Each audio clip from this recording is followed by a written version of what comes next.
Hello friends, আজকের ভিডিওতে তোমাদের সকলকে স্বাগত। তো আজকের ভিডিওতে তোমরা থাম্বনেল দেখে বুঝতে পারছো যে গ্রাউন্ড মানে ডাব্লিউবিপি বা কেপি বা অনেকে এসএসসিজিডির জন্য যারা এখন রান করছো, এক্সামের রেজাল্ট যেহেতু দিয়েছে তো মাঠের জন্য অনেকে প্রস্তুতি নিচ্ছ। যে সমস্ত সমস্যার সম্মুখীন এই মাঠের জন্য প্রস্তুতি নেওয়ার ক্ষেত্রে হয়ে থাকে, তো সেই সমস্ত সমস্যাগুলি কিভাবে তোমরা কাটিয়ে উঠতে পারবে এবং খুবই সহজে ডাব্লিউবিপি বা কেপি বা এসএসসিজিডি বা আর্মির জন্য কেউ কেউ প্রিপারেশন নিতে পারো, তো এই রানটা কিভাবে খুবই সহজে তোমরা পাস করতে পারবে। তো তার জন্য আজকে আমি আমার অভিজ্ঞতাটা শেয়ার করব এবং তোমরা গত যে ভিডিওটা দিয়েছিলাম তো এই ভিডিওর কমেন্ট বক্সে অনেকে কমেন্ট করে জানতে চেয়েছো এই রানের বিষয়টা। আর যেহেতু বেশিরভাগ জন যারা এই ডাব্লিউপিপি বা কেপি বা এসএসসি জিডির এক্সাম দিয়ে থাকে, তো ম্যাক্সিমাম জনই নতুন ক্যান্ডিডেট হয়, তো তাদের যেহেতু এক্সপিরিয়েন্স একটু কম থাকে, তো তোমাদের একটা জানার একটা বিষয় থাকে। আর প্রথম প্রথম রান শুরু করার ক্ষেত্রে বিভিন্ন রকম সমস্যা দেখা দিতে পারে, যেমন শিন পেন হয়ে থাকে সাধারণত, এছাড়া পায়ের বিভিন্ন মাসেলে চোট হয়ে যেতে পারে। তো সেই সমস্ত চোট বা ব্যথা এগুলোকে কিভাবে তোমরা এড়িয়ে চলবে এবং রানটা সহজে পাস করতে পারবে, তো তার জন্যই আমি আমার মাঠের সমস্ত অভিজ্ঞতাগুলি তোমাদের সঙ্গে শেয়ার করব।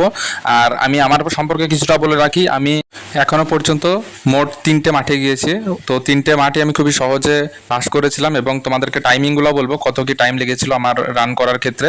আমার অভিজ্ঞতাগুলি শুনলে তোমরা হয়তো কিছুটা হেল্পফুল হবে। তো আমি যখন 2021 সালে গ্র্যাজুয়েশন কমপ্লিট করি, তো গ্র্যাজুয়েশন যখন আমার চলছিল মানে লাস্ট সেমিস্টার যখন চলছিল, তো তখনই আমাদের এই ডাব্লিউবিপি 2020 ফর্ম ফিল আপ হয়েছিল।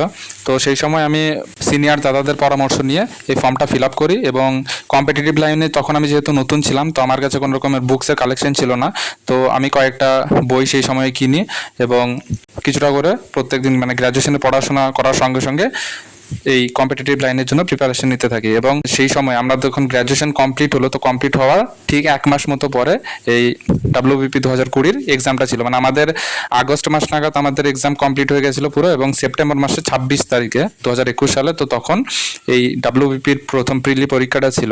মোটামুটি লাস্টের 1 মাসও ভালোভাবে সময় পেয়ে যায় পড়াশোনা করার জন্য, যেহেতু গ্র্যাজুয়েশনের এক্সাম হয়ে গেছিলো। তো এই 1 মাসটা ভালোভাবে পড়ি এবং তার আগেও কিছুটা পড়াশোনা করা ছিল যেহেতু, তো তার জন্য এক্সামটা দিই। তো এক্সামটা দিয়ে আসলাম, তো প্রথম এক্সাম ছিল, তো ইউটিউবে কয়েকটা ভিডিও দেখলাম যে কীরকম কি কাট অফ আগে গিয়েছে, তো একটা মোটামুটি মনে হলো যে পাস করে যেতে পারি, এবং সিনিয়র দাদারা বলছিল যে হ্যাঁ এরকম নাম্বার থাকলে পাস হয়ে যাবে আশা করি। তো তারপরে নেক্সট স্টেপ পিএমটি এবং পিইটির জন্য প্রস্তুতি শুরু করি। এবং প্রথম প্রথম যখন রান করতে যেতাম, তো তখন অনেক রকম সমস্যা দেখা দিত। যেমন প্রথম প্রথম রান শুরু করলাম তখন লং রান দিতে পারতাম না, মানে 3 কিলোমিটার 4 কিলোমিটার এতটা যেতে পারতাম না, ওই 2-2.5 কিলোমিটারে রান করার পরে হাঁপিয়ে যেতাম। তো তার জন্য চেষ্টা করতাম যে প্রথম প্রথম সময়টা না দেখার, মানে কোনো রকম ফোন বা ঘড়ি ইউজ করতাম না, এবং সময় না দেখে লম্বা রান মানে 3 কিলোমিটার 4 কিলোমিটার এরকম রান করার চেষ্টা করতাম, কারণ টাইমটা বেশি লাগুক প্রথম প্রথম কোনো অসুবিধা নেই, কিন্তু লং রান যখন তোমার মানে প্র্যাকটিস হয়ে যাবে, তো তখন মানে এই 1600 মিটার রান যেহেতু 6.5 মিনিটের মধ্যে কমপ্লিট করতে হয়, তো এটা খুবই ইজিলি হয়ে যাবে। তো সেই জন্য চেষ্টা করতাম যে ফোন বা ঘড়ি প্রথম প্রথম ইউজ না করার, টাইম দেখতাম না, মানে যতটা সম্ভব বেশি 3 কিলোমিটার 4 কিলোমিটার এরকম রান করার চেষ্টা করতাম।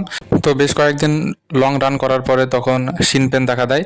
তো এই শিন পেনটার জন্য ইউটিউবে কিছু ভিডিও দেখেছিলাম, ওখানে বলছিল যে যেটা মানে ঠান্ডা জল ইউজ করা যেতে পারে। তো আমরা রান করতাম হচ্ছে তখন শীতের সময় ছিল, আর যেহেতু আমরা নদীর বাঁধে রান করতাম, তো নদীর জল জানোই সকালবেলায় খুবই ঠান্ডা থাকে, আর তখন তো শীতের সময় ছিল তো বেশ ঠান্ডা থাকতো। তো আমরা যখন লং রান করে আসতাম, তো আসার পরে আমরা 5 মিনিট মতো জলের মধ্যে মানে পাটা ডুবিয়ে রাখতাম যাতে শিন পেনটা না হয়। আর তাছাড়া প্রত্যেকদিন রাত্রিবেলা গরম তেল দিয়ে পাটা ভালো করে মাসাজ করতাম। তো সকালে এই রান করে আসার পরে ঠান্ডা জল আর রাতে গরম তেলের মাসাজ, এই দুটোতেই শিন পেনটা ঠিক হয়ে গেছিলো। আর অনেকে যখন প্রথম প্রথম রান করো তো টোয়ের উপর রান করো, তো এই টোয়ের উপর রান করার ক্ষেত্রে অনেক সময় ব্যথাটা দেখা দেয়, তো চেষ্টা করবে সবসময় পাটা ফ্ল্যাট রেখে রান করার, তাহলে এই শিন পেন হবে না। তো এইসব বিষয়গুলিকে মাথায় রেখে রানটাকে কন্টিনিউ করি, এবং 5 মাস মতো পরে আমাদের ডাব্লিউবিপি কনস্টেবল প্রিলিমসের রেজাল্ট আউট হয়। রেজাল্ট আউট হওয়ার আগে পর্যন্ত আমরা সেরকম খুব একটা 1600 মিটার রান করতাম না, সবসময় লং রানের উপরে ধ্যান দিতাম, কারণ 1600 মিটার রানের ক্ষেত্রে লং রানটা যেহেতু যদি ভালো থাকে, তো সেক্ষেত্রে 1600 মিটার রানটা অতটা কষ্ট হবে না। তো সেই জন্য লং রানটা করতাম, এবং রেজাল্ট আউট হওয়ার পরে দেখলাম যে পাস করেছি, তো তখন থেকে মানে চেষ্টা করতাম যে বেশি বেশি করে 1600 মিটার রানটা প্র্যাকটিস করার, এবং 1600 মিটার রান মানে একদিন অন্তর অন্তর 1600 মিটার রানটা প্র্যাকটিস করতাম, একদিন লং রান করতাম এবং তারপরের দিন 1600 মিটার রান করতাম। আর স্প্রিন্ট যেটা 100 মিটারের স্প্রিন্ট, কোনো দিন 2টো কোনো দিন 3টে এরকম করে স্প্রিন্টটা দিতাম যাতে স্পিডটা আরও বাড়ে। তো এইভাবে রানটা মানে কন্টিনিউ রাখি এবং তারপর আমাদের যখন পিএমটি এবং পিটির ডেট দেওয়া হলো এবং কল্যাণীর এনপিএফ গ্রাউন্ডে আমাদের পিএমটি পিএটি ছিল। তো যেদিন মাঠে গেলাম তো তখন সেদিন এটা মানে যেহেতু প্রথম মাঠ ছিল তো সেক্ষেত্রে অনেকটাই চাপ ছিল এবং রাত্রিতে সেরকম ঘুম হয়নি। তো সকালবেলাতে বডি অনেকটা টায়ার্ড লাগছিল। আমরা যখন আমাদেরকে রিপোর্টিং টাইম দেওয়া হয়েছিল তো রিপোর্টিং টাইমের আগে আমরা মাঠে গিয়ে উপস্থিত হই। আমাদের রান হতে হতে অনেকটাই দেরি হয়ে গেছিল, মানে দুপুর 1টার দিকে আমাদের রানটা হয়েছিল। তো রানটা যেহেতু মানে খুব ভালো প্র্যাকটিস ছিল তো সেই জন্য খুব একটা প্রবলেম হয়নি। আমাদেরকে রানের টোটাল 25 জনকে ছাড়া হয়েছিল এবং আমি 25 জনের মধ্যে তখন সেকেন্ড হয়েছিলাম। আর আমার টাইমিং ছিল হচ্ছে 5 মিনিট 59 সেকেন্ড। সেটা আমার মানে প্রথম রান ছিল এবং প্রথম ওটাতে পাস করি। তো তারপরে ওই রানটা পাস করার পরে মেন্স এক্সাম হয়, মেন্স এক্সামটা দিয়ে ওটা পাস করি এবং তারপরে যখন ইন্টারভিউ হলো তো ইন্টারভিউটা দিয়ে আসি, কিন্তু কিছুটা মানে 2 নাম্বার মতো কম থাকার জন্য সেইবার আমি মেরিট থেকে বাদ হয়ে যাই। তো তারপরে আবার এসএসসি জিডি 2022-এর ফর্ম বেরোয় তো সেটা ফিল আপ করি। তো এসএসসি জিডির এক্সাম দিয়ে ওটাতে পাস করি এবং রানটা মানে কখনোই ছাড়িনি, সবসময় কন্টিনিউ রেখেছিলাম। আর যখন আমাদের মানে কোনো রকম গ্রাউন্ড থাকতো না তো তখন চেষ্টা করতাম লং রান করার, মানে 5 কিলোমিটার 6 কিলোমিটার এরকম রান করতাম। তো এসএসসি জিডি যখন মাঠে যায় তখন যেহেতু লং রানটা অনেকটা প্র্যাকটিস ছিল তো কোনো রকম প্রবলেমই হয়নি। 24 মিনিট আমাদের টাইম ছিল। আর বহরমপুরে মানে রওশনবাগে যেটা ওই মাঠে আমাদের এসএসসি জিডি মাঠটা হয়েছিল। তো প্র্যাকটিস যেহেতু হাই ছিল তো তখন কোনো রকম প্রবলেম হয়নি।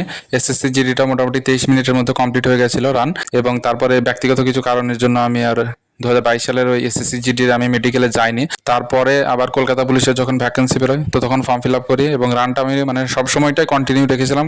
কখনো 2-1 দিন গ্যাপ হয়ে যেত, কিন্তু তার সত্ত্বেও আমি চেষ্টা করতাম গ্রাউন্ডে যাওয়ার, কারণ গ্রাউন্ডে গেলে সকালে যে মানে পড়াশোনা করতে বসতাম তো সেই মানে মাইন্ডটা ফ্রেশ থাকতো, তো পড়াশোনাটাও ভালো হতো।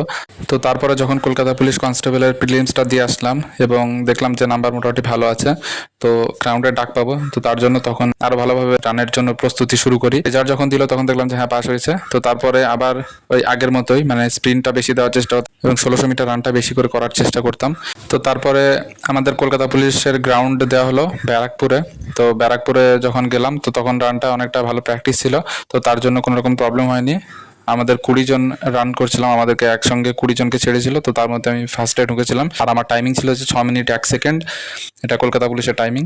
তো এই ছিল এক্সপিরিয়েন্স। আর এখন পর্যন্ত এই যে বললাম যে 3টে গ্রাউন্ড আপাতত করেছি। আর কলকাতা পুলিশ এসআই এর এক্সামটা দেওয়া আছে, তো ওটাতে যদি পাস করি তো তখন আবার গ্রাউন্ডে যেতে হতে পারে। তো এই ছিল আমার ক্ষুদ্র অভিজ্ঞতা তোমাদের সামনে যেটা শেয়ার করলাম। আশা করছি তোমরা হেল্পফুল হবে। আর যদি তোমাদের কোনো কিছু জানার থাকে তাহলে কমেন্ট বক্সে কমেন্ট করে জানাও। আর এখন থেকে তোমরা ভালোভাবে গ্রাউন্ডের জন্য প্রস্তুতি নাও, তাহলে খুব সহজে তোমরা রানটা পাস করে যেতে পারবে। আর গ্রাউন্ড রিলেটেড যদি কোনো রকম কোয়ারি তোমাদের থাকে তো অবশ্যই কমেন্ট বক্সে কমেন্ট করো, আমি তোমাদেরকে সেখানে রিপ্লাই করে দেবো। তো আজকের ভিডিওটা আর বেশি দীর্ঘায়িত করছি না, এখানেই শেষ করছি। তো সকলে ভালো থেকো, ধন্যবাদ।